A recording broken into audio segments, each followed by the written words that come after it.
వి gold trusted gold buyers మీరు తాకట్టు పెట్టిన బంగారాన్ని విడిపించి ఈ రోజు ఉన్న మార్కెట్ ధరకు కొనబడును.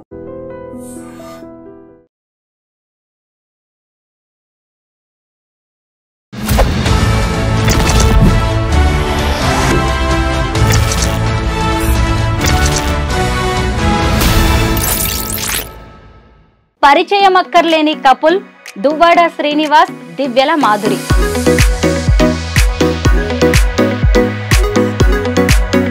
మాధురి గారు, మీరు కొత్త బిజినెస్ ఏదో స్టార్ట్ చేయబోతున్నారంట హైదరాబాద్ లో, అది కూడా శారీస్ బిజినెస్. ముందు నుంచి నాకు శారీస్ బిజినెస్ మీద కొంచెం సో పొలిటికల్ గా ప్రతిసారి ఏం జరుగుతుందంటే ఇతను పాలిటిక్స్ లో బిజినెస్ పరంగా కంప్లీట్ గా లాస్ అయ్యాం. సో అలాంటప్పుడు శ్రీనివాస్ గారికి నాకున్న ఇంట్రెస్ట్ ని గమనించారు. అతను కూడా హైదరాబాద్ మదీనాగూడలో ఫస్ట్ బ్రాంచ్ అయితే స్టార్ట్ చేస్తున్నాం, కాంచీపురం బొక్లా సిల్క్స్ అని. మీకోసమే ఆవిడ అలా స్టాండ్ అయిపోయి ఉండడం, ఇంత పిచ్చిగా ప్రేమించడం మీకు ఎప్పుడైనా ఆశ్చర్యంగా అనిపిస్తుందా? నా జీవితం ఎప్పుడు ఆ ఈర్ష్య, అసూయ, ద్వేషం, ఆధిపత్యాల మధ్య నడిచింది. అలా విసిగిపోయి నాకు, లేదా ఎక్కడికైనా వెళ్ళిపోదాం దూరంగా, ఇంక అయిపోయి 60 సంవత్సరాల తర్వాత ఇంక ఇదంతా క్లోజ్ చేసేద్దాం అని అనుకున్న నాకు మళ్ళీ ఆశలు చిగురించి నేను ఒంటరిగా ఏం చేయాలో అర్థం కాని పరిస్థితిలో ఈమె తోడు నాకు ఒక ఆసరాగా దొరికింది, ఒక చీకటిలో వెలుగులో. అలా దగ్గర సొసైటీ కోసం, పెద్దల కోసం పెళ్లి చేసుకున్నట్టున్నారు, పిల్లల్ని కూడా కన్నారు, కానీ మీ జీవితాల్లో ఏదో వెళుతుంది. ఆ వెళితే ప్రేమ, ఆ ప్రేమ కరువైంది. ఆ ప్రేమ మా ఇద్దరి మధ్యలో.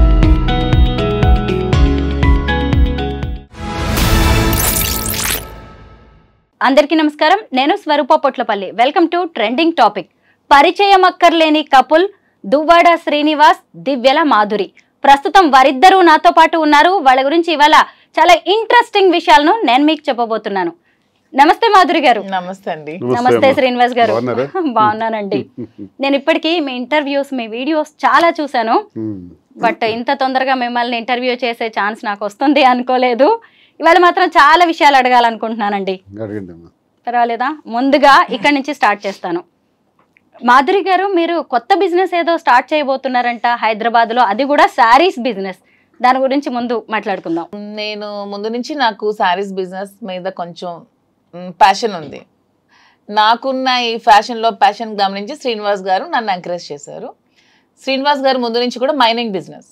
సో పొలిటికల్గా ప్రతిసారి ఏం జరుగుతుందంటే ఇతను పాలిటిక్స్లో మన పార్టీ హవాలో లేనప్పుడు అదర్ పార్టీ వచ్చినప్పుడు పొలిటికల్గా ఇతన్ని వ్యాపారాల మీద దెబ్బతీస్తున్నారు. సో మైన్స్ అన్ని దెబ్బతీస్తారు. ఇదే విధంగా ఈ ఎలక్షన్ కూడా మేము ఓడిపోయిన ఈవినింగే మా మైన్ని క్లోజ్ చేశారు. ఆల్మోస్ట్ 60 crores వరకు మేము లాస్ అయిపోయాం. బిజినెస్ పరంగా కంప్లీట్గా లాస్ అయ్యాం.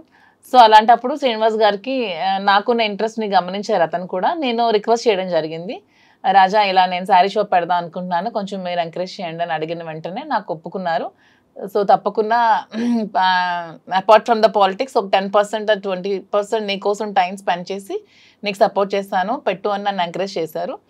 సో March 3rd హైదరాబాద్ మదీనాగూడలో ఫస్ట్ బ్రాంచ్ అయితే స్టార్ట్ చేస్తున్నాం, కాంచీపురం బొక్లా సిల్క్స్ అని. సో ఇది కూడా ఏంటంటే నాకు ముందు నుంచి శారీస్ అంటే ఇంట్రెస్ట్. ఈ ఫీల్డ్లో నేను ప్రతిసారి చాలా షాప్స్కి వెళ్ళి శారీస్ పర్చేస్ చేస్తూ ఉండేదాన్ని. అప్పుడు ఒకటి గమనించాను ఏంటంటే వీవర్స్ ప్రైస్ కంటే కూడా రిటైల్స్లో ఎక్కువ ప్రైస్ పెట్టి అమ్ముతున్నారని. సో ఇది కాకుండా మనమే దగ్గరుండి వీవింగ్ చేయించుకొని వీవర్స్కి కూడా పని కల్పిస్తూ మనం ఆ వీవర్స్ ప్రైస్ నుంచి కొంచెం మనకున్న మార్జిన్ వేసుకుంటూ తక్కువ ప్రైస్లోనే పబ్లిక్ కూడా శారీ అందాలి, ప్రతి ఉమెన్కి కూడా తక్కువ ప్రైస్లో శారీ వెళ్ళాలి, అది కూడా ప్యూర్ క్వాలిటీ ఉండాలి. సో ఇప్పుడు మనకి చాలా వెరైటీస్ ఉంటాయి, టస్సెస్, ఆర్గాంజెస్, పట్టు, ఇలా చాలా ఉంటాయి. లెనిన్ అన్నీ కూడా డూప్లికేట్స్ వచ్చేస్తున్నాయి. అలా కాకుండా ఎందుకంటే యాజ్ ఏ ఉమెన్గా మనం శారీ కట్టుకునేటప్పుడు ఆ ఫీల్ అనేది మనకు తెలుస్తుంది. ఎదుటి వాళ్ళకంటే కూడా వాళ్ళకి నచ్చకపోయినాయి, ముందు మనకు నచ్చాలి, మనకు ఆ ఫీల్ కంఫర్ట్గా ఉండాలి. సో ప్యూరిటీ అనేది కంపల్సరీ ఉంటూ క్వాలిటీ కూడా తక్కువ రేట్కి ఇస్తూ శారీ షాప్ ఓపెన్ చేయాలనే ఉద్దేశంతోనే నేను శారీ స్టోర్ ఓపెన్ చేస్తున్నాను. దానికి శ్రీనివాస్ గారు నాకు సపోర్ట్ చేశారు.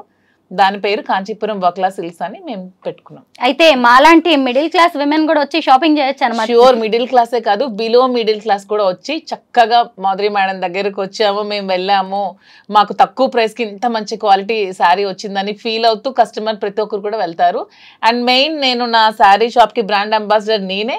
నా షాప్కి నా బ్రాండ్ అంబాసిడర్ కస్టమర్స్ అనుకుంటున్నాను. ఎవరో హీరోయిన్స్కి మోడల్స్కి పిలిచి డబ్బులు ఇచ్చి మోడల్ షూట్ చేసే బదులు నా కస్టమర్కే తక్కువ ప్రైస్ ఇస్తే వాళ్ళే నా బ్రాండ్ అంబాసిడర్స్గా ఉంటారు. వాళ్ళే 10 మందికి వెళ్ళి చెప్తారు మేడం దగ్గర తక్కువ కాస్ట్ శారీ ఉందని. So public are my brand ambassador, my customers నా బ్రాండ్ అంబాసిడర్. శ్రీనివాస్ గారు చూసారు అసలు ఆ కాన్ఫిడెన్స్ లెవెల్స్. శ్రీనివాస్ గారే నా కాన్ఫిడెన్స్. అసలు అతను నా పక్కన ఉంటే నేను చాలా కాన్ఫిడెంట్ గా ఉంటాను. కాదు, చీరలు చూడడం కంటే కూడా ఆవిడని చూడడానికి వచ్చే వాళ్ళ కస్టమర్స్ సంఖ్య ఎక్కువగా ఉంటుందో ఏంటో. ఇప్పుడు మీరు మధ్యతరగతి అని అడిగారు కదా, మా కాన్సెప్ట్ కూడా ఏంటంటే సరసమైన ధర. ఇప్పుడు నేను చూస్తున్నాను, తినుకి నాకైతే నాలెడ్జ్ లేదు ఈ సారీస్ మీద, పట్టు సిల్క్స్ మీద. తినుకున్నటువంటి ఎక్స్పీరియన్స్, ఆ ప్యాషన్ అన్నది ఎందుకు ఎక్స్పోజ్ చేయకూడదు, ఇది బిజినెస్లో ఎందుకు మనం 10 మందికి ఉపయోగపడకూడదు అనేది ఆలోచించి మగ్గాళ్ళ దగ్గరికి మేమే స్వయంగా వెళ్ళి ఒక 5-6 నెలలుగా ఈ ప్రాక్టీస్ చేస్తున్నాం. వారణాసి నుంచి ఇక్కడ బెంగళూరు వరకు చాలా ప్రాంతాల్లో, ముఖ్యమైన ప్రాంతాలన్నీ కాంచి కానీ, ధర్మవరం కానీ, యాడికి కానీ ఇలాంటి ప్రాంతాల్లో మగ్గాల వద్దకు వెళ్ళి వాళ్ళు నేస్తున్నటువంటి ఆ చీర, ఆ క్వాలిటీ ఏదైతే ఉందో దానికి సరైనటువంటి ధర వచ్చే విధంగా. ఎందుకంటే మగ్గందారుడికి కూలే మిగులుతుంది, ఎవరైతే కొంటున్నారో వాళ్ళకి 6 నుంచి 7 రెట్లు ధర పలుకుతుంది కస్టమర్కి. ఈ చీరల వ్యాపారంలో నష్టపోతున్న వాళ్ళు 1 మగ్గందారుడు నేతన్న, 2 కస్టమర్. వీళ్ళకి న్యాయం చేయాలి. అందుకే నేను డైరెక్ట్ మగ్గందారుడి దగ్గరికి వెళ్ళి నీకు న్యాయంగా అయినటువంటి ధర ఇప్పిస్తాం కాబట్టి నువ్వు అవన్నీ మాకు అందించని చెప్పడం జరిగింది. వాళ్ళు అవన్నీ కూడా మగ్గాల ద్వారా చాలా సేకరించుతాను. నేనేం చెప్తున్నానంటే నాణ్యత ప్రాధాన్యత, నాణ్యతే మా ప్రామాణికం. Quality is our predominance. దీనిని ఎప్పుడూ కూడా మనం మైండ్ నుంచి తీయకూడదు. ఎందుకంటే వ్యాపారం చేసిన తర్వాత వ్యాపారం పెట్టినవాడు ఎవరో తెలుస్తుంది, వ్యాపారం ప్రారంభించిన తర్వాత ఎక్కడైనా సరే. మా పరిస్థితి ఏంటంటే ఈ వ్యాపారం ప్రారంభించకముందే మేము ఎవరో తెలుసు, మా మీద ఎక్స్పెక్టేషన్స్ ఉంటాయి. ఈయన రాజకీయాలకు చెందిన వ్యక్తి కదా, ప్రజల పట్ల మరి వర్తకుల ఈ కస్టమర్స్ పట్ల ఏ విధమైనటువంటి బాధ్యతతో ఈయన ఈ వ్యాపారం చేయగలుగుతారు మాధురి కానీ శ్రీనివాస్ కానీ అనుకోవచ్చు. కాబట్టి వాళ్ళకి న్యాయం చేయాలి. మా దగ్గరకు వచ్చే కస్టమర్ ఇప్పుడు ఫర్ ఎగ్జాంపుల్ 50,000 రూపాయలకు మగ్గందారుడి దగ్గర కొంటే ఇక్కడ 3 లక్షల రూపాయలకు అమ్ముతున్నారు. ఎందుకు అంత ధరకు అమ్మాలి? అప్పుడు అక్కడ మీరు అన్నట్టు ఒక మధ్యతరగతి కుటుంబానికి చెందినటువంటి ఒక మహిళ వచ్చి ఆ చీరను కొనాలంటే 3 లక్షలు అని కొనలేకపోవచ్చు. కానీ మా ఉద్దేశం అది కాదు. ఆ 50,000 రూపాయల చీరనే ప్రాఫిట్స్ అలాగే మెయింటెనెన్స్ అన్నీ కలుపుకొని ఒక సరసమైన ధర, ఒక రీజనబుల్ ప్రైస్కి అంత కాస్ట్లీ చీర కూడా అందించాలి. ఏదైతే అంత ఖరీదు పెట్టి జూబ్లీ హిల్స్లో కొంటున్నారో అదే చీరని అదే జూబ్లీ హిల్స్లో కానీ, అదే మదీనాగూడలో కానీ, హైదరాబాద్లో ఎక్కడైనా సరే ఒక రీజనబుల్ ప్రైస్కి అందించాలి. కస్టమర్ అనేవాడు మన దగ్గరికి వచ్చాడంటే సంతృప్తితో అతను బిల్ పేమెంట్ చేయాలి. కళ్ళల్లో బాధ ఉండకూడదు, అరే నేను ఈ ప్రైస్ ఇంత ఎక్కువ ఇచ్చానే అన్న ఫీలింగ్ ఉండకూడదు. మనం వాళ్ళ సంతృప్తిని చూడాలి అన్నది మాకున్న ప్రజా సంబంధాల కారణంగానే ఈ అభిప్రాయం కూడా ఉంది మాకు. ఆ అభిప్రాయంతోనే బిజినెస్ చేయటం జరుగుతుంది తప్ప లాభాపేక్షతోని ఇందులో ఏదో సంపాదించేయాలని కాదు. అలా చేయాలనుకుంటే చాలా వ్యాపారాలు ఉంటాయి, ఇందులోకే రావాల్సిన పని లేదు. తనకున్న ప్యాషన్ పట్ల, ఈ వ్యాపారం చేయటం పట్ల ఆమె ప్రతి స్త్రీకి తనకు ఒక అవగాహన ఉంది.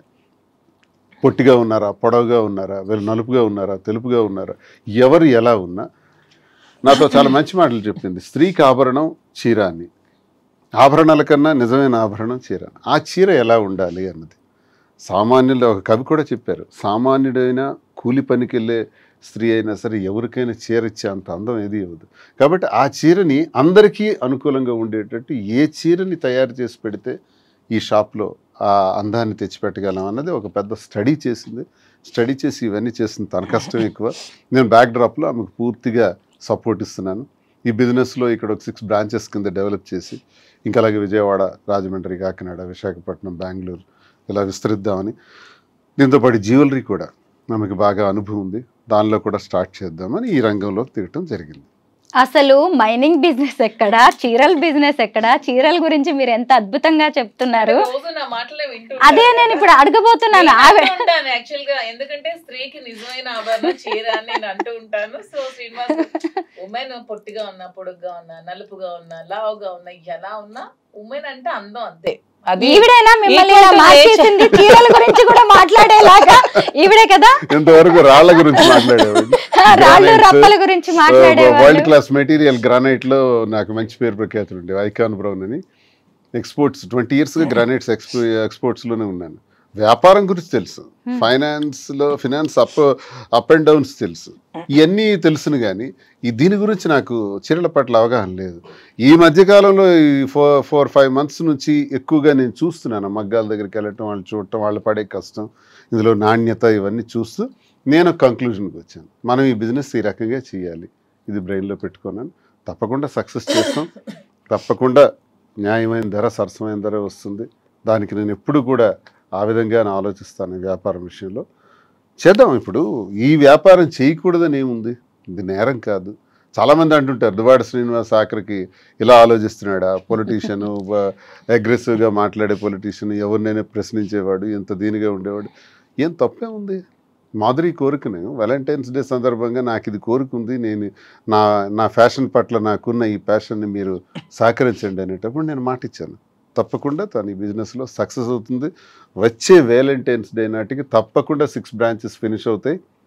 ఇతర ఆంధ్రప్రదేశ్లో కూడా కొన్ని బ్రాంచెస్ వస్తాయి. ఒక విమెన్ ఎంటర్ప్రెన్యూర్గా ఒక మంచి ప్లాట్ఫామ్ మీద నిలబడుతుంది.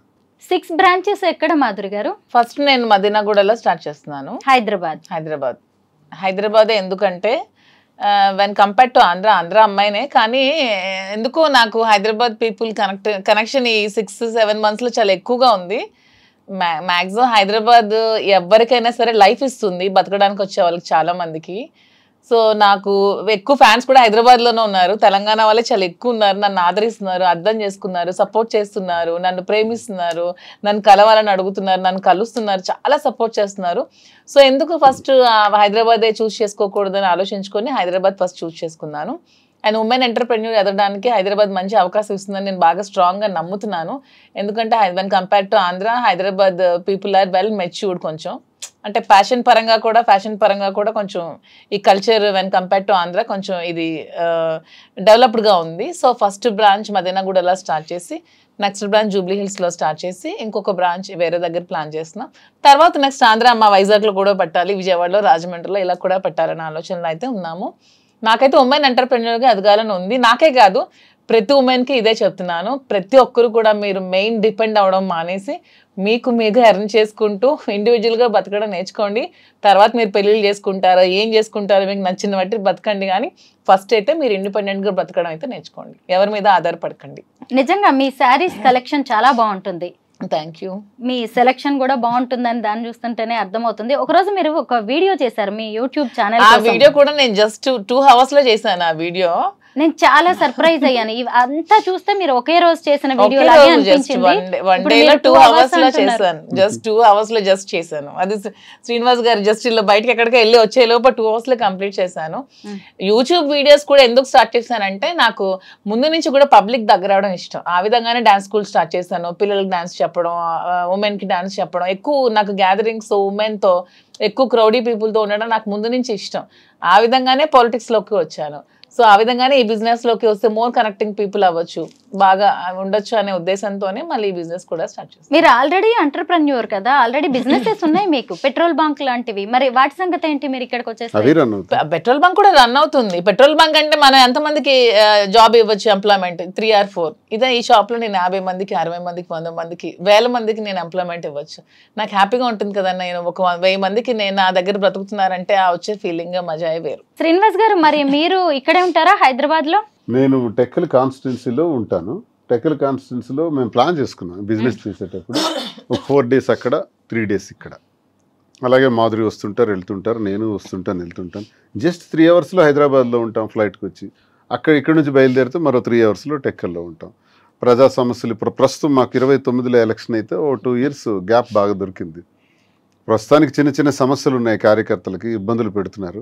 అలాగే పెళ్ళిళ్ళు ఏవైనా ఫంక్షన్లు ఉంటే వాటికి హాజరవటం, కార్యకర్తలకు ఇబ్బంది వస్తే నిలబడటం, గ్యాప్ కొంచెం ఉంది. కాబట్టి ఈ గ్యాప్లో బిజినెస్ని పికప్ చేద్దామని ఇది సీరియస్గా తీసుకున్నాను. అంటే హైదరాబాద్ వచ్చి వెళ్తుంటాను. ఇక్కడ కూడా ఇల్లు తీసుకుంటున్నాం, ఇక్కడ ఉండటం జరుగుతుంది, అక్కడ ఉండటం జరుగుతుంది. పాలిటిక్స్ అనేది మాకు ఊపిరి, ఇంతమే పాలిటిక్స్. 25 సంవత్సరాల కష్టం, అది ఎక్కడ విడిచిపెడతాం? ఫస్ట్ అది అది చేసి తీరుతాం. అది ఉంటే ఇది ఉంటుంది.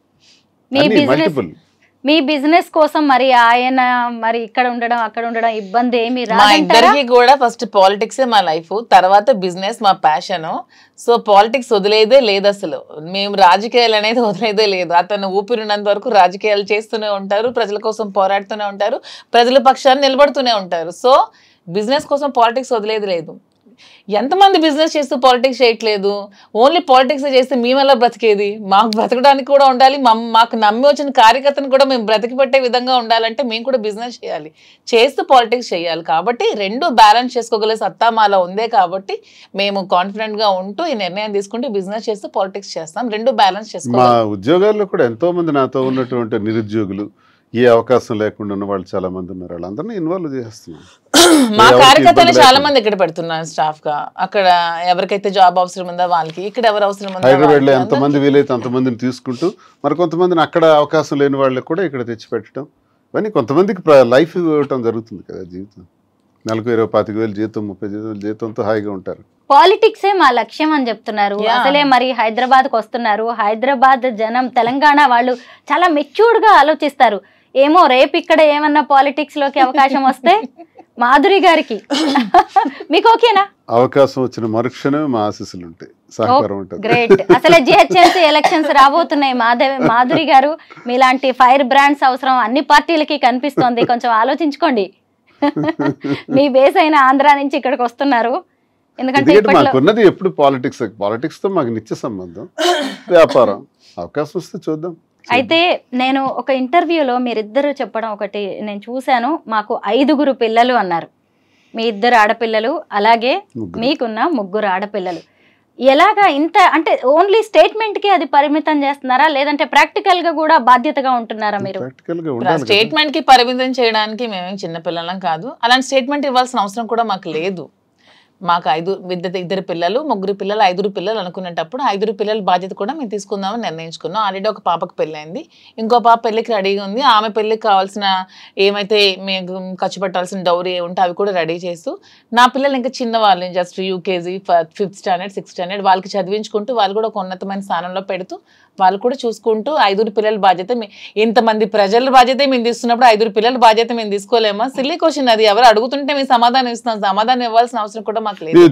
మా ఇంటికి వచ్చే ప్రజల కష్టాల్లోనే మేము ఉన్నప్పుడు మా పిల్లలకి మేము ఎలా వదిలేస్తాం? ప్రజలు మాకు నిత్య సంబంధం. మా వల్ల బయటకు వచ్చినటువంటి 5 పిల్లలు, 5 పిల్లలు చూడకపోతే మరి ఎవరిని చూడాలి? కామన్, చిన్న విషయం. అది చూడాలి, తప్పదు. అది మా ధర్మం, మా బాధ్యత. యాజ్ ఏ పేరెంట్స్ గా పిల్లల బాధ్యత అందరికీ పేరెంట్స్ తీసుకోవాలి. వాళ్ళ తలరాతలు మనం కలనే, వాళ్ళు ఏమవుతారో అదేమనే తర్వాత అది దైవాధీనం. కానీ వాళ్ళ బాధ్యత మనమైతే తీసుకోవాలి. వాళ్ళకి ఏ రంగంలో కావాలంటే ఆ రంగంలో పెట్టాలి. వాళ్ళకి ఎలా కావాలంటే ఏ ఫీల్డ్ కావాలంటే ఆ ఫీల్డ్ లో ఉంచి వాళ్ళని చూసుకోవాలని మేమైతే నమ్ముతున్నాం, అలాగే చూసుకుంటున్నాం. మాధురి గారు, మీ పిల్లలు 3 కూడా చిన్నవాళ్ళు. మరి ఇప్పుడు వాళ్ళు హైదరాబాద్ కి వస్తారా మీతో పాటు? ఈ నెక్స్ట్ ఇయర్ అయితే హైదరాబాద్ లోనే పెట్టి ఇక్కడే స్కూల్లో జాయిన్ చేద్దామని అయితే నేను అనుకుంటున్నాను. నా దగ్గర ఉంచి చదివిద్దాం అనుకుంటున్నాను. ప్రెసెంట్ మా మదర్ దగ్గర ఉన్నారు. కొంచెం నేను సెటిల్ అయ్యాక హైదరాబాద్ నచ్చింది నాకు కూడా. సో హైదరాబాద్లోనే వాళ్ళు కూడా చదివిద్దాం అనుకుంటున్నాను. 3 ఆడపిల్లలు, వాళ్ళకి తండ్రి ప్రేమ, ఆయన అందించే భరోసా అనేది చాలా అవసరం. శ్రీనివాస్ గారు ఖచ్చితంగా మంచి తండ్రి, దాన్ని నేను కాదనలేదు. పిల్లలు కూడా అలా యాక్సెప్ట్ చేస్తారా తండ్రి లాగా? ఆయన పిల్లలు వాళ్ళ ఫాదర్ అండర్ లోనే ఉన్నారు. నేను మా హస్బెండ్ మ్యూచువల్ గా కన్సర్న్ తో విడిపోయినా సరే వాళ్ళ ఫాదర్ వాళ్ళ పిల్లల బాధ్యతను తీసుకుంటున్నారు. నా బాధ్యత కూడా యాజ్ ఏ మదర్ గా నేను తీసుకుంటున్నాను.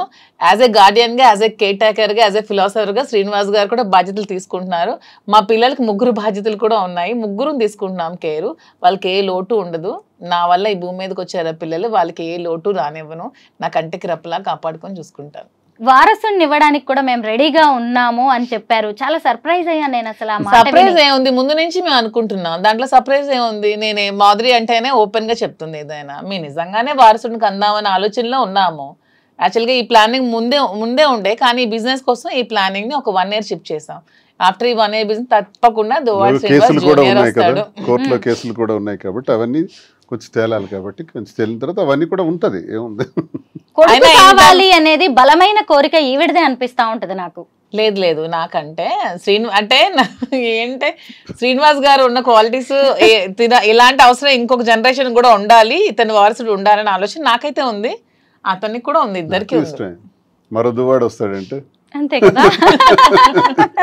అలానే ఆడపిల్ల మగపిల్ల తక్కువ నేను అన్నా. ఏం ఆడపిల్లలు రాజకీయాలు చేయట్లేదా, ఆడపిల్లలు ప్రైమ్ మినిస్టర్ అవ్వలేదు అలానే కాదు. ఊరికే మా ఇద్దరికి అనిపించింది, అంటే 5 ఉన్నారు కదా, వీళ్ళు 5 చూసుకోవడానికి ఇంకో బాబు ఉంటే బాగుంటుందని అంతే.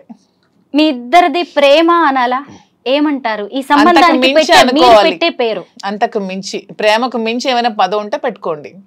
ఈ మాట నేను ఎందుకు అడిగాను అంటే, సహజంగా మనం టీనేజ్ లోనో లేదంటే ఒక 15 years నుంచి 25 years లోపు ప్రేమలో పడుతూ ఉంటాం. అది ఆడవాళ్ళైనా మగవాళ్ళ, ఇలాంటి పేర్లు ఏవో ఉంటాయి.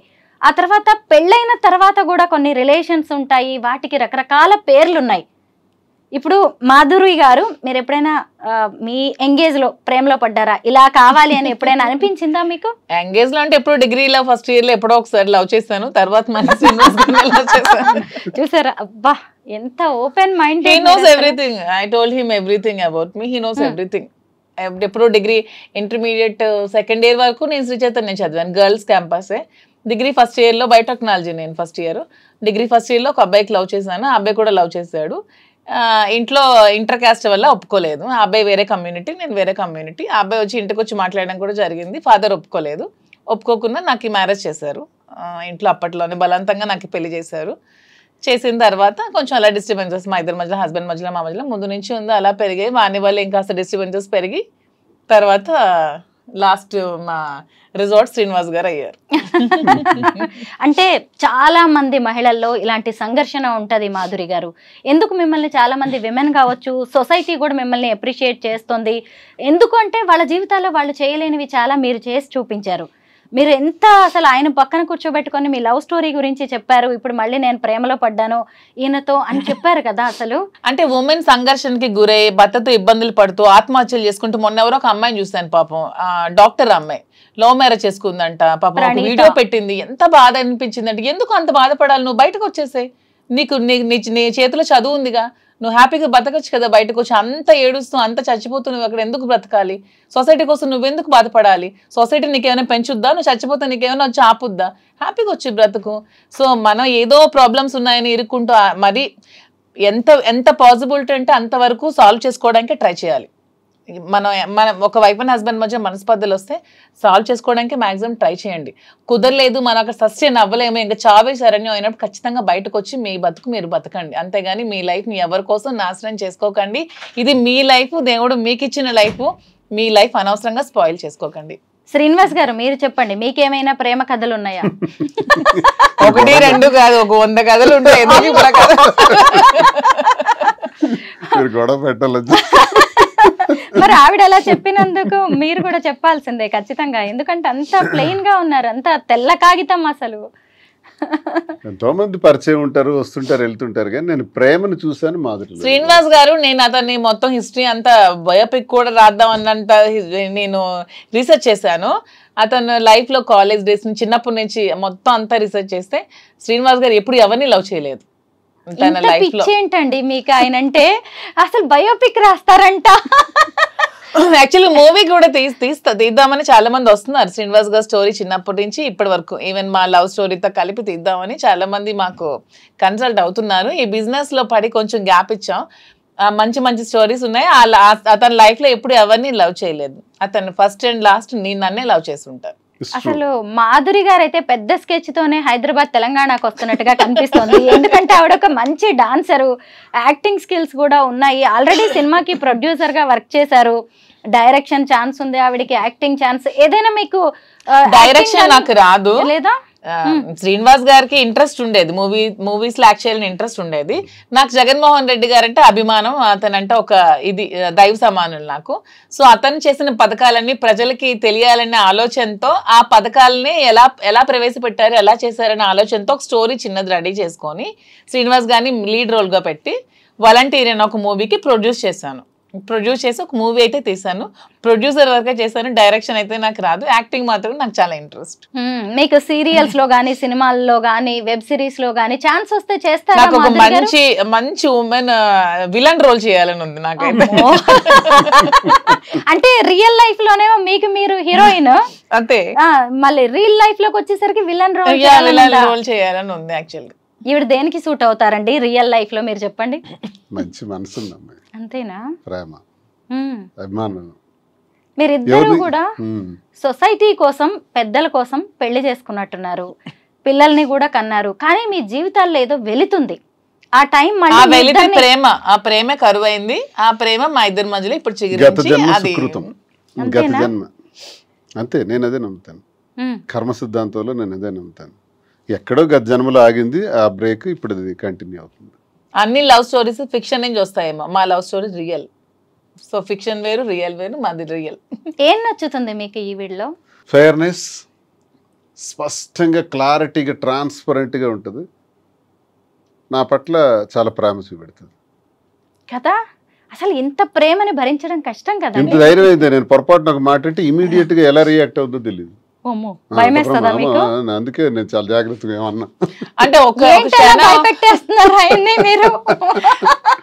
క్షణం అతను నాతో మాట్లాడకపోయినా నేను ఉండలేను అనమాట. ఒక క్షణం ఆ గ్యాప్ కూడా నేను తీసుకోలేను. ఏంటి శ్రీనివాస్ గారు ఏం చేశారు మీరు అసలు? బాబాయ్ నాకైతే చాలా, అసలు మీరు చాలా లక్కీ అండి. మీకు అనిపిస్తుంది ఎప్పుడైనా లైఫ్ లో మీరు కొన్ని స్ట్రగుల్స్ పడ్డారు? డబ్బులు పదవులు అవేం అక్కర్లేదు. డబ్బు కావాలంటే నాకు నేను సంపాదించుకోగలను, పదవి కావాలంటే నాకు నేను తెచ్చుకోగలను. నాకు ప్రేమ ఒకటే కావాలి, అది శ్రీనివాస్ గారు. ఏజ్ పరంగా చాలా గ్యాప్ ఉన్నప్పుడు కూడా ఇలా నా కోసం నాకున్న సమస్యలు, నాకున్న సవాళ్లు, నాకున్న శత్రువులు, నాకున్న రాజకీయ ప్రత్యర్థులు, పరిస్థితులు, ప్రభావాలు, నష్టాలు, లాభాలు ఇవన్నీ ములిగి తేలి జీవితం. అది ఇలాంటి పరిస్థితుల్లో ఆసరాగా అండదండగా ఉండవలసిన అవసరం తనకే ఉంది. ఇది ప్రేమ కాకపోతే, గత జన్మ సుకృతం కాకపోతే ఎందుకుంటుంది? నాది త్యాగం కాదు, తనదే త్యాగం. నిజంగా నా కోసం నిలబడి ఇన్ని చేస్తున్నప్పుడు ఏ మనిషి అయినా ఇంకెంతకన్నా ఏం కోరుకుంటాం? జీవితంలో పుట్టినాక ప్రేమనే కదా కోరుకుంటాం. అది తల్లి ప్రేమ, తండ్రి ప్రేమ, అక్క చెల్లెళ్ళు, అన్నదమ్ముళ్ళు, స్నేహితులు, ఆఖరికి ఇలా ప్రేమ, ఒక ఆడమగకి మధ్య ఉన్నటువంటి ప్రేమ. ఈ ప్రేమతత్వం మనల్ని ఇలా మార్చుతుంది. నిజంగా. అంటే మాధురి గారు, మీకు మీ లైఫ్లో ఒక అసంతృప్తి, ఒక వాక్యూమ్ అనేది ఉండొచ్చు. ఒకవేళ అందరు ఆడవాళ్ళలాగే నచ్చకపోతే విడాకులు తీసుకొని వేరే జీవితాన్ని ప్రారంభించే అవకాశం కూడా మీకుంది. అయినా సరే ఎందుకు దువ్వాడ గారే? ఎందుకంటే మీ చుట్టూ కూడా ఎంతో మంది మగాళ్ళు ఉండొచ్చు, ఎంతో అట్రాక్ట్ చేసే అవకాశాలు కూడా మీకు ఉండొచ్చు. అయినా సరే ఎందుకు ఈయనే నచ్చారు మీకు? పైగా ఇద్దరు పిల్లలు పెద్దవాళ్ళు అయ్యారు, వాళ్ళ ఇంట్లో ఉన్న ఇష్యూస్ ఇవన్నీ మీకు తెలుసు. అయినా సరే ఇంత ఏజ్ గ్యాప్ అన్నట్టు ఇది నిజంగా గత జన్మ బంధమేమో అని నాకు మిగిలిపోయిన, గత జన్మలో మేము మిగిలిపోయిన ప్రేమికులమేమో అని నాకు అనిపిస్తుంది. ఇంతమంది ఉంటే అతనే ఎందుకు నాకు కనెక్ట్ అయ్యారు, ఇంతమంది అమ్మాయిలు ఉంటే నేనే ఎందుకు శ్రీనివాస్ గారికి కనెక్ట్ అయ్యాను, మా ఇద్దరి మధ్యలోనే ఎందుకు ఇలా రిలేషన్షిప్ డెవలప్ అయింది, ఏదో గత జన్మలో మిగిలిపోయిన బంధం ఏమో నాకు కూడా అనిపిస్తుంది. శ్రీనివాస్ గారిలో అంటే కొన్ని క్వాలిటీస్ నాకు బాగా నచ్చాయి. తను చాలా హంబుల్, హానెస్ట్, స్ట్రైట్ ఫార్వర్డ్, నీతి నిజాయితీతో ఉంటారు, లంచం ఇలాంటివి ఏవి ఎవరు ఎంత చూపించినా అవి ఏమీ లొంగరు. సో ఇవన్నీ కూడా అతను ఉన్న బెస్ట్ క్వాలిటీస్, చాలా రేర్గా ఉండే qualities. Like diamond, Kohinoor diamond లాగా ఎంతో ఎంతో రేర్ పీస్ లాగా, ఒక రేర్ యాంటిక్ పీస్ అనమాట దువ్వాడ శ్రీనివాస్ గారు. ఈ రోజుకి ఇలా చూసినా గానీ ఈ వీడియో కోసం వెనకబడే వాళ్ళు చాలా మంది ఉండొచ్చు కూడా. అంటే ఆవిడకున్న క్యారెక్టర్ అలాంటిది, ఆవిడకున్న క్వాలిటీస్ అలాంటివి.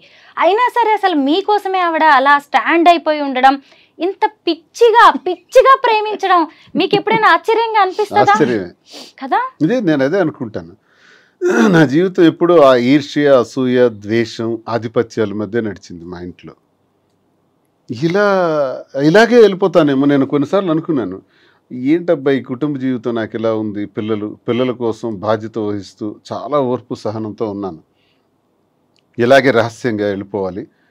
కొంత జీవితం అయిన తర్వాత నేను ఏమనుకునేవాడిని అంటే ఎక్కడికైనా ఆశ్రమానికి వెళ్ళిపోదాం అనుకునేవాడిని. లేదు, ఎక్కడైనా ఒక 5 ఎకరాల ల్యాండ్ తీసుకొని నీట్గా ఒక చిన్న కుటీరం వేసుకొని ప్రశాంతంగా ఒక్కడనే ఉంటాను, వ్యవసాయం చేసుకుని ఎవ్వరికీ రానివ్వను, నేను ఒక్కడిని ప్రశాంతంగా బ్రతుకుతాను, నాకు ఒక్కడిని కావాలి, ఏకాంతం కావాలా. విసిగిపోయాను అనమాట ఇంటి వ్యవహారాలకి. అలా విసిగిపోయి నాకు, లేదా ఎక్కడికైనా వెళ్ళిపోదాం దూరంగా, ఇంక అయిపోయి 60 సంవత్సరాల తర్వాత ఇంక ఇదంతా క్లోజ్ చేసేద్దాం అని అనుకున్న నాకు మళ్ళీ ఆశలు చిగురించి నాకు ఒక ప్రేమ అంటే ఏంటో నాకు కూడా అర్థమయ్యేటట్టు, తెలిసేటట్టు, అది కూడా భగవంతుడు నాకు ఇచ్చాడంటే ఆ వెంకటేశ్వర స్వామికి ఏ జన్మలో నేను ఆ స్వామిని నమ్ముతాను ఎక్కువగా. నిత్యం నేను స్వామినే ప్రార్థిస్తాను. నా ఇలవెల్పు స్వామి ఇచ్చిన ఇదే నాకు అని నేను భావిస్తాను. తోటి మగవాళ్ళు కూడా ఈర్ష్య పడే అంత అదృష్టం మీది.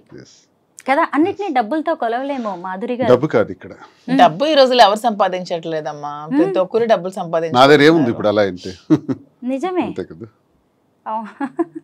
నిజంగా అసలు అంటే ఈవిడ అమాయకురాలు అనిపిస్తుంది ఇక్కడ చూసినప్పుడు, మీరు మాత్రం లక్కీ అనిపిస్తుంది. అలా మాట్లాడుతూనే ఉంటారు కానీ అంటే ఆవిడ ఎక్కడ లెక్కలేసుకోలేదండి నేను గమనించినంత వరకు. 100% true. నిలబడాలని చూస్తుంది. ఇప్పుడు మా ఇంట్లో జరిగిన సంఘర్షణ తర్వాత ఈయనకు నేను తోడుగా ఉంటానని ఒక డెసిషన్ తీసుకున్నాను. అంతే. నేను ఒంటరిగా ఏం చేయాలో అర్థం కాని పరిస్థితిలో ఈమె తోడు నాకు ఒక ఆసరాగా దొరికింది అనమాట, ఒక చీకట్లో వెలుగులాగా. అలా అలా అలా దగ్గరైంది. అది ఆ కారణం ఏంటంటే ప్రేమ, హిడెన్ లవ్, ఎక్కడో ఒక దగ్గర బయటపడినటువంటి ప్రేమ ఉంది. అది మా మధ్య ఈ స్థితికి దారితీస్తుంది తప్ప అందరూ ట్రోల్ చేసేటట్టు మేమేదో స్వార్థపూరితంగాను ఇంకొక దురాశ ఆశలతోనో ఇది చేయలేదు. మా పరిస్థితులే మాకు ఈ స్థితికి దారితీసాయి. ఇందులో ప్రేమ అన్నది మాకు ఇంత బలంగా మమ్మల్ని దగ్గర తీసింది. ఈ ప్రేమతో దగ్గరైనటువంటి మేము ప్రజలకు కానీ మా మీద ఆధారపడిన పిల్లలకు కానీ మేము పూర్తిగా భరోసాగా ఉండాలి. ఏదైతే ఇంక శేష జీవితం ఉంటుందో ఆ జీవితంలో మరిన్ని మంచి వ్యాపారాలు చేయాలి, మరింతమందికి ఉపయోగపడాలి. ఒక విమెన్ ఎంటర్ప్రెన్యూర్గా ఆమె నిల్చోబెట్టాలి. నేను అన్నీ చూశాను. నేను బిజినెస్లో పీక్స్కి వెళ్ళాను, రాజకీయాలు చూశాను, అన్నీ చూశాను. ఇంకా నాకు అది ఇది చూడాలనే కోరికలు అయితే లేవు. ఆమెకు సపోర్ట్గా ఉందాం. ఏం చేస్తే అటన్నిటికీ ముందు సపోర్ట్ చేస్తాను. బిజినెస్లో కానీ రాజకీయాల్లో కానీ ఏం చేసినా పర్వాలేదు. మాధురి గారు, శ్రీనివాస్ గారు ఒక ప్రజాప్రతినిధి. ఆయన హీరోయిజం మీకు బాగా నచ్చుతుంది, ఆయన మంచితనం మీకు బాగా నచ్చుతుంది. కానీ ఆయన ఫ్యామిలీ విషయంలో ఆయనకి ఇంకా బాధ్యత ఉంది. పెద్దమ్మాయి పెళ్ళి అయింది, చిన్నమ్మాయికి ఇంకా ఆయన పెళ్లి చేయాల్సి ఉంది. భార్య సరే ఎటు పోయి ఎటు వచ్చినా ఆమె విషయంలో కూడా ఆయనకి బాధ్యత ఉంది. ఒకవేళ ఆయన ఆ బాధ్యతలు నెరవేర్చే క్రమంలో మీరు ఆసరాగా నిలబడతారా ఆయనకి? అదే చెప్తున్నాను, ఆమె విషయంలో బాధ్యతగా ఉంటూ ఆస్తి అంతా ఆమెకి రాసి వచ్చేసారు. అతను ఇది 0 బ్యాంక్ బ్యాలెన్స్ నా దగ్గరికి వచ్చారు. తను ఒక బాధ్యత పెట్టుకున్నారు. చిన్న పాప పెళ్లికి వాళ్ళు తను ఫైనాన్షియల్ గా అంతా ఇచ్చేసినా సరే తండ్రిగా నా బాధ్యత నేను నిర్వర్తించాలని నాకు అడిగినప్పుడు తప్పకుండా చేద్దాము, మీరు ఎలా చేయాలంటే అలా చేయండి అని చెప్పి నేను కూడా అతనికి సపోర్ట్ చేయడం జరిగింది. ఆ విషయంలో నేను ఎప్పుడు కూడా అతనికి అడ్డు చెప్పేదే లేదు. చాలా మంది ఆడవాళ్ళు ఇలాగా ఇష్టమైన వ్యక్తులను ఇష్టపడుతూ ఉంటారు, కానీ బయటకు చెప్పలేక కొంతమంది అయితే హత్యల దగ్గరకు వెళ్తున్నారు, ఆత్మహత్యల దాకా వెళ్తూ ఉంటారు. అసలు మీరు ఎలా ఫేస్ చేస్తున్నారు సొసైటీని? సొసైటీని నేను ఎప్పుడు నన్ను విమర్శించే వాళ్ళకి నేను ఇది పొంగిపోను, నన్ను విమర్శిస్తే నేనేం కృంగిపోను, నన్ను పొగిడితే నేనేమి పొంగిపోను. రెండు బ్యాలెన్స్ చేసుకుంటూ వెళ్తాను. మనల్ని అర్థం చేసుకున్న వాళ్ళు మనకు దగ్గరగా ఉంటారు, లేని వాళ్ళు దూరంగా ఉంటారు. సొసైటీని ఎప్పుడు ఎవరు పట్టించుకోకండి అమ్మా. సొసైటీ ఎప్పుడు మనం ఎలా ఉన్నా సరే ఎప్పుడు ఏదో ఒకటి అంటూనే ఉంటుందని ఎప్పుడు 10 సార్లు ఇదే చెప్తున్నాను. ఉమెన్ ఎలా ఉన్నా సరే సొసైటీ అనేది కామెంట్స్ చేస్తూనే ఉంటుంది ఎవ్రీ ఫీల్డ్లో. ఈవెన్ సినిమాల్లో కానీ, మీ జర్నలిజంలో కానీ, ఈ సీరియల్స్ యాక్ట్ చేసే వాళ్ళు కానీ, బిజినెస్ ఉమెన్ కానీ, ఏదైనా సరే ఉమెన్ ప్రతిరోజు కూడా ప్రాబ్లమ్స్ ఫేస్ చేస్తూనే ఉన్నారు. ఇలా విమర్శలు కాంట్రవర్సీలు ఎదుర్కొంటూనే ఉన్నారు. మన ఇంట్లో కూర్చున్నా సరే పక్కింటోళ్ళు పొరుగింటోళ్ళు ఎదురింటోళ్ళు ఏవో ఒకటి మాటలు అంటూనే ఉంటారు. కానీ నీ కష్టం వచ్చినప్పుడు ఏ పక్కింటోడు పొరుగింటోడు ఏ సొసైటీ కూడా నీ దగ్గరికి రాదు. సో అలా అని మరీ విచ్చలవిడిగా ఉండమని నేనైతే చెప్పను. కానీ మీ నచ్చినట్టు, మీ మనసుకు నచ్చినట్టు, మీ వల్ల ఎదుటి వాళ్ళు ఇబ్బంది పడకుండా, మీరు ఒక కంట కన్నీరుకి కారణం కాకుండా ఒక జీవితానికి మీరు హ్యాపీగా లీడ్ చేయండి. అంతేగాని ఎవరి కోసం మీ లైఫ్ ని సాక్రిఫైస్ చేయకండి. సంఘంలో ఉంటూ సంఘానికి అన్యాయం చేయకూడదు. మనం అంతే. మోసాలు, అన్యాయాలు, అక్రమాలు, ద్రోహాలు, దేశ ద్రోహాలు చేస్తే ఈ సంఘంలో మనకు చెడ్డ పేరును తెస్తాయి. ఎదుటి మనిషి కన్నీటికి మనం కారణం కాకూడదు. ఎదుటి మనిషిలో సంతోషానికి మనం కారణమైతే చాలు. ఆ సంతోషానికి కారణం కాకపోయినా పర్వాలేదు, కానీ కన్నీటికి మాత్రం కారణం కాకూడదు. ఈ ప్రిన్సిపల్స్ మనం ఎప్పుడైతే ఉంటామో, వ్యక్తిగత విషయాలకి ఈ ప్రిన్సిపల్స్ ఉన్నప్పుడు వ్యక్తిగత విషయాలకు సంబంధం ఏంటి? ప్రతి జీవితంలో కూడా మీరు అన్నట్టు చాలామంది మెన్ చాలామంది మగాళ్ళకి భార్యాబాధితులు ఉన్నారు, కుటుంబపరమైన ఇబ్బందులు ఉండేవాళ్ళు ఉన్నారు, మానసిక రోగాలతో బాధపడుతున్న వాళ్ళు ఉన్నారు, ఆర్థిక ఇబ్బందులతో ఉన్న వాళ్ళు ఉన్నారు, ఎన్నో సమస్యలతో ఉన్న వాళ్ళు ఉన్నారు. అలాగే మహిళలు భర్త వేధింపులతో బాధపడుతున్న వాళ్ళు ఉన్నారు, అలాగే కుటుంబ సంబంధాలతో బాధపడుతున్నటువంటి వాళ్ళు ఉన్నారు. ఇవందరూ ఈ సమస్యల మధ్య వాళ్ళ వ్యక్తిగత జీవితాల్లో ఏదో ఒక నిర్ణయం తీసుకోక తప్పదు. ఒక కోణం ఉంటుంది, అది తప్పు కాదు. అది వాళ్ళ వ్యక్తిగత పరిస్థితులను బట్టి వాళ్ళ నిర్ణయం తీసుకున్నారు. తీసుకున్నంత మాత్రాన్ని ఇది సమాజానికి సంబంధించినటువంటి విషయంగా భావించి ఆత్మహత్యలకు ఇంకో రకంగాను జీవితాన్ని త్యజించడం అన్నది దుర్మార్గం. ఇలా ఎవ్వరు చేయకూడదని నేను కోరుకుంటున్నాను. మళ్ళీ మళ్ళీ మనం పుట్టాం, ఒకసారి పుడతాం సైంటిఫిక్గా ఆలోచిస్తే. ఈ పుట్టిన జీవితం చాలా చిన్నది. ఈ చిన్న దానిలో సంతోషంగా ఉండడానికి ప్రయత్నించాలి, ప్రేమతత్వంతో ఉండడానికి ప్రయత్నించాలి. ఎవరి ఇష్టం వాళ్ళది, ఎవరి వ్యక్తిగతం వాళ్ళది. నీ మనసుకు నచ్చిందా, నీ మనసుకు నచ్చినట్టు నువ్వు చెయ్యి. ఒక సినిమాలో మహేష్ బాబు అంటాడు, you are the hero of your life. నిన్ను నడిపించుకునే శక్తి నీలోనే ఉంటుంది. అల్టిమేట్గా నీ విజయానికి నువ్వే కారణం, నీ పతనానికి నువ్వే కారణం, పక్కోడు కాదు. సో మనం జీవితాన్ని మనం చక్కగా నడిపించుకుందాం. ఇందులో ఒకరికి బాధ కలిగించకుండా ఉండాలనుకునే నీ ప్రిన్సిపల్ నువ్వు పెట్టుకుని అన్నీ చేసుకోయే నష్టం లేదు. ఇదేం తప్పు కాదు. దీన్ని రహస్యంగా మాధురి ఎవరో నాకు తెలియదు, శ్రీని ఎవరో నాకు తెలియదు అని తను అనేయచ్చు, తప్పించుకోవచ్చు. అందరూ చేస్తున్నది ఇదే. మేము అలా చెప్పదలుచుకోలేదు. చేసింది స్పష్టంగా క్రిస్టల్ క్లియర్గా. నేను పొలిటీషియన్ అయినా, రాజకీయాల్లో ఇలా ఉండకూడదు, ఇలా మాట్లాడకూడదు, ఇలా చేయకూడదు అనుకునే వాళ్ళకి కూడా నేను చేసింది స్పష్టంగా చెప్పాను. మీరు చేసింది చెప్పలేకపోతున్నారు. మీ షర్టు విప్పితే ఉన్న మచ్చలన్నీ కూడా తెలుస్తాయి. నా షర్టు విప్పాను కాబట్టి నా మచ్చల గురించి విమర్శకులు మాట్లాడుతున్నారు. విమర్శకులు మీ షర్ట్లు కూడా విప్పితే మీ మచ్చలు కూడా బయటకు తెలుస్తాయి. దయచేసి విమర్శించి మీరేదో స్వర్గం నుంచి దిగి వచ్చినట్టు మాట్లాడద్దు. ఇలాంటి విమర్శల వల్ల చాలామంది జీవితాలు త్యజించుకుంటున్నారు, ఇలాంటి మాటల వల్ల. అలాంటి వాళ్ళకి మేము ఉదాహరణగా ఏం చెప్తున్నాం అంటే ధైర్యంగా ఉండండి, ఎవరిని ఖాతరు చేయకండి, విమర్శల్ని పక్కన పెట్టండి. విమర్శించేవాడు పనికి మాలినవాడు, చేతగాని వాడే విమర్శిస్తాడు. మహిళ స్ట్రాంగ్గా ఉండాలని చెప్తాము, బాగా చదువుకోవాలి అంటాము, ఉద్యోగాలు చేయాలంటాము, అంతరిక్షంలో కూడా ఆడది వెళ్ళాలని చెప్తాం. కానీ అదే పర్సనల్ లైఫ్లోకి వచ్చేసరికి మాత్రం ఎవరిని పెళ్లి చేసుకుంటే వాళ్ళతోనే ఉండాలి, ఆ చెయ్యి వదిలేసిరా, నీకు ఇష్టమైన మళ్ళీ ఇంకొక మగాడి చెయ్యి పట్టుకొని ఏ సమాజమూ చెప్పదు. కానీ ఇప్పుడు వీటన్నిటిని కూడా బద్దలు కొట్టారు మాధురి గారు. మీరేమంటారు మహిళలకు హిందూ సంబంధించిన సాంప్రదాయ ప్రకారం పెళ్లిళ్ళు ఉంటే మరి డైవోర్స్ సిస్టమ్ అనేది ఎందుకు తీసుకొచ్చారు? అసలు అది తీసుకురాకుండా ఉండాల్సింది కదా. మరి ఎందుకు డైవోర్స్ సిస్టమ్ అనేది ఎందుకు వచ్చింది అసలు? మరి అది ఉండే ఉండకూడదు. అప్పుడు ఒకరితో పెళ్లి చేసుకుని ఆగిపోవాలని డైవోర్స్ సిస్టమ్ ముందు బ్యాన్ చేయాలి. వివాహాలకు వచ్చేటప్పుడు తల్లిదండ్రులు అనేవాళ్ళు పెంచాలి, పోషించాలి, చదివించాలి, ఉన్నత స్థాయికి తీసుకురావాలి, అన్ని చేయాలి. వివాహం వచ్చేటప్పటికి ఆ వ్యక్తిగతంగా ఆ బిడ్డకున్న ఆలోచననే మనం ప్రొటెక్ట్ చేయాలి, మగవని ఆడవని. ఇప్పుడు నా కూతురు ఉంది, పెద్ద కూతురు. నేను ఒక ఇష్టమైన ఒక వ్యక్తిని పెళ్లి చేసుకుంటాను, ఓకే గో హెడ్ అన్నాను. డబ్బులు గట్టిగా ఖర్చు పెట్టి పెళ్లి చేశాను, నేనేం వద్దనలేదు. అసలు ఇంతవరకు మీకు ఒక విషయం చెప్పినా అబ్బాయి ఏ కాస్ట్ కూడా శ్రీనివాస్ గారు తెలియదు. నేను పట్టించుకున్నాను. నీకు ఇష్టం కదా చేసుకో అంటే నేను ఆచరించి నేను చెబుతున్నా. నేను తండ్రినే. ఇలా ఆచరించే తండ్రులు ఎవరైనా ఉంటే వాడు ఒక మూర్ఖుడు, చేతగాని వాడు. పిల్లలని ఒక స్థాయికి తీసుకురావటమే నీ బాధ్యత. వాళ్ళ జీవితం వాళ్ళది, వాళ్ళకి విడిచిపెట్టాలి. చాలామంది తల్లిదండ్రులు ఏమనుకుంటారంటే నా కొడుకు నాకు చల్లగా నాకు చూడాలి, కోడలు వచ్చిన తర్వాత ఆ కోడల్ని వాళ్ళిద్దరు సంతోషంగా ఉంటే దాన్ని జెలస్గా ఫీల్ అయ్యి నన్ను నిర్లక్ష్యం చేస్తున్నాడు నా కొడుకు అంటారు. తప్పది. పెళ్ళయిన తర్వాత ఇంక నీ కొడుకుతో నీకు సంబంధం వద్దు, నీ కూతురుతో నీకు సంబంధం వద్దు. వాళ్ళు హాయిగా బ్రతకని, నీ కాళ్ళ మీద నువ్వు బ్రతుకు. బాగులేనప్పుడు వాళ్లే వస్తారు, లేనప్పుడు దేవుడు ఉన్నాడు చూస్తాడు. అంతేగాని లేనిపోని ఆలోచనలు పెట్టుకొని మారుతున్న ఈ జనరేషన్లో ఇంకా మనం అన్ని విషయాల్లో తలదూర్చడం వల్ల ఈ గొడవలు వస్తాయి, స్పర్ధలు వస్తాయి, విడిపోతారు, గొడవలు పడతారు. పిల్లల్ని అంతవరకు అల్లారు ముద్దుగా పెంచుతారు. పెంచినప్పుడు ఇష్టం వచ్చినట్టు పెళ్లి చేయమంటే హత్యలు చేస్తున్నారు, పరువు హత్యలు అంటున్నారు. కులం ఏమైనా తిండి పెడుతుందా? క్యాస్ట్కి ఏముందా? అందరూ హ్యూమన్ బీయింగ్సే కదా. ఈ క్యాస్ట్ ఫీలింగ్ ఎందుకు అసలు? మాధురి గారు, మీరు శ్రీనివాస్ గారిని ఏమని పిలుస్తారు? నేను రాజా అని పిలుస్తాను. ఎందుకని? ఆయన కింగ్ అనా? అలాంటి క్వాలిటీస్ ఉన్నాయని. ఏంటండి రాజాకు ఉండే క్వాలిటీస్ చెప్పండి. ఇంతకన్నా క్వాలిటీస్ ఏముంటుంది? ప్రజల కష్టం ఉందంటే అక్కడ వెళ్ళి అతను ఉంటారు. 600 100 వాళ్ళ కష్టంలో ప్రతి క్షణం పాలు పంచుకుంటారు. అంతకన్నా ఇంకేం ఉండాలి క్వాలిటీస్ కింగ్కి? అందుకే నాకు ఎప్పుడు రాజాలా కనిపిస్తాడు. సినిమాల్లో చూస్తాం కదా హీరోస్ ని, మీకు రియల్ లైఫ్ లో హీరో.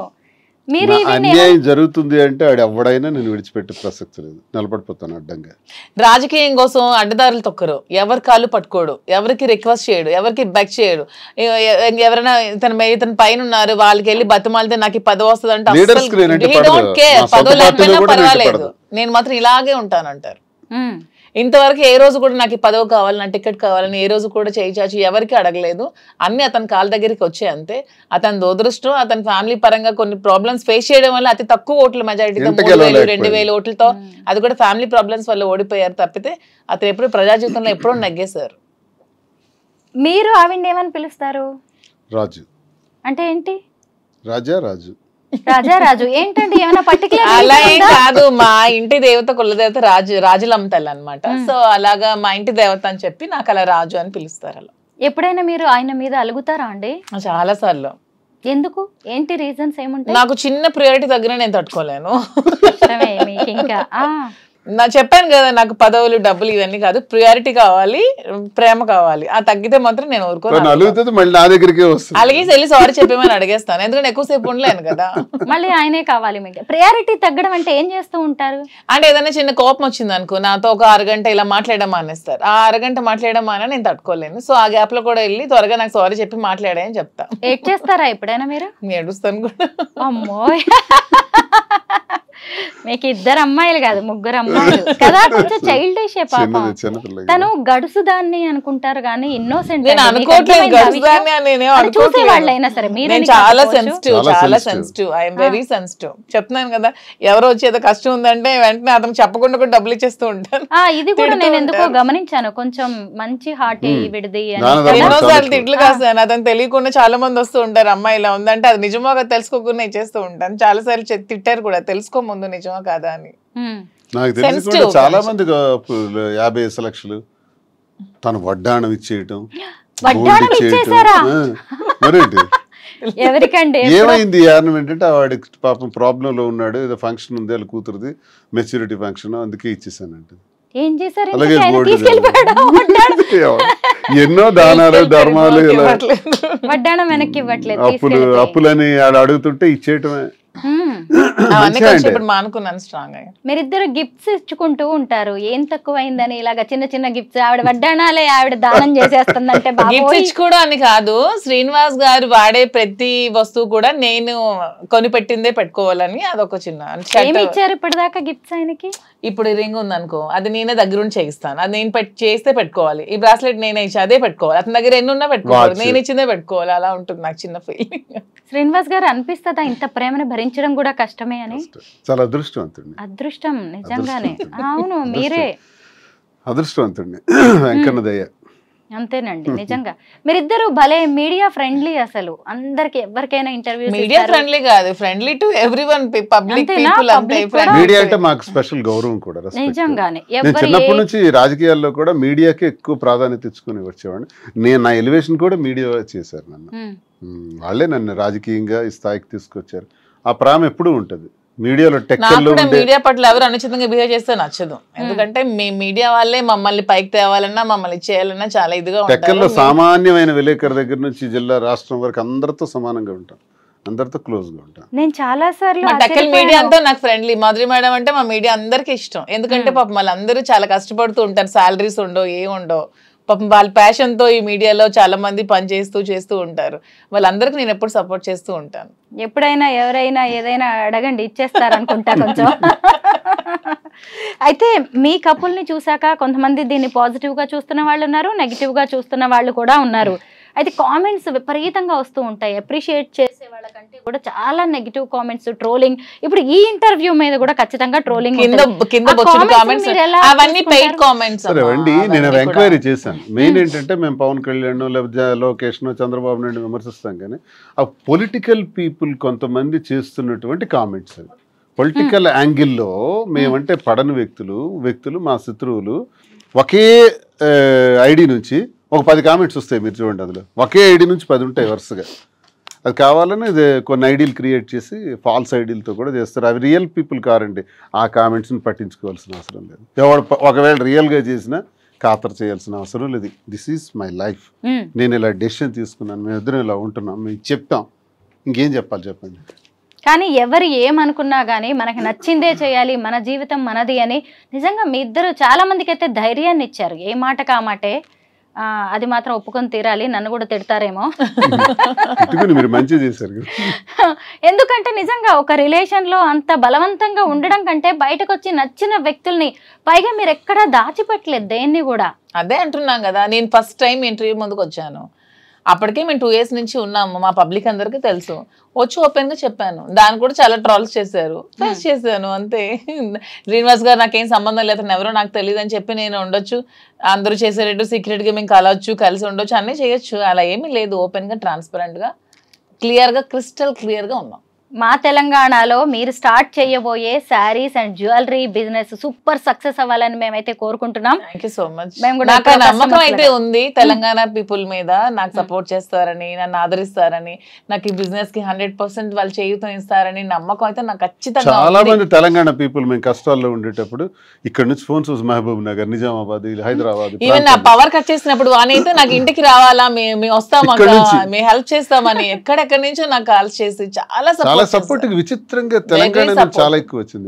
అందుకే విశాఖపట్నంలో ప్రారంభిద్దాం బిజినెస్ అనుకున్నాం. మాకు హైదరాబాద్ లో ప్రారంభిద్దాం, 2 రాష్ట్రాల్లో కూడా మనకి అదొక వైడ్ ఇది వస్తుంది, అక్కడే చేద్దామని మనసు మార్చుకొని మళ్ళీ ఇక్కడికే వచ్చాం.